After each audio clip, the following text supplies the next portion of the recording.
3 นิ้วเป็นตะเล่นอยู่3 นิ้วเลยดูคนพันครับ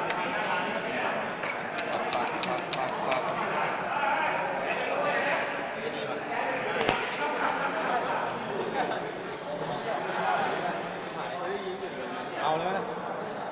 เอาเลยบ้าไม่ซื้อแล้วนิ่มเยอะหนักวะพอดีเลยแล้วถามอะไรก็ถามหน้าดูก่อนเลย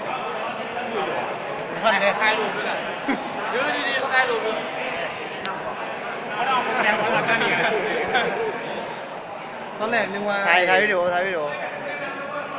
โอ้งาม ตอนแร มาก นึกว่าไอ้ตัวเล็กมันเป็นพลาสติกดิมันเป็นเล็กว่ะไม่เนาะเล็กไว้เล็กเมื่อตัว สแตนเลสเวิร์ด ตอนแรกเบิ้งในหลวงมันก็ยังเป็นพลาสติกแม่นเลยลัดชูลาดบอมีอะคุณมิดเบสน์ ว่าสนิทเนาะ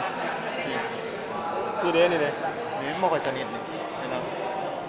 USA ว่ะ มันล่องหลายมั้ยครับ แมน มันล่องหลาย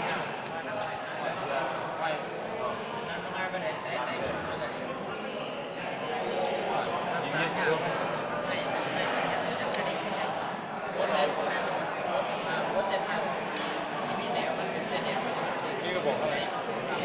งามดีสองเกี๊ยวไปเนาะเกี๊ยวสูง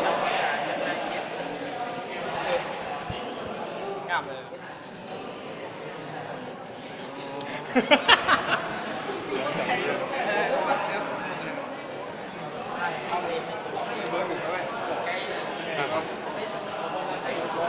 สวยเลยดูแลง่าย เอาป่ะ แต่กูชอบแบบตัว60น่ะ60มันจะไม่ทำเนี่ยมันจะไม่ใช่แบบเสร็จ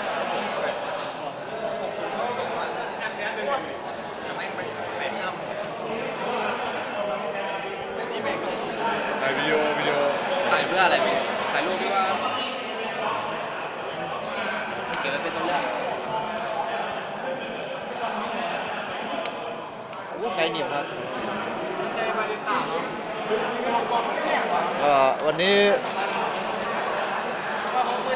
เยี่ยมใช่ไหมครับ ได้แล้วมั้งได้เอาอย่างมักเลิกดีกว่า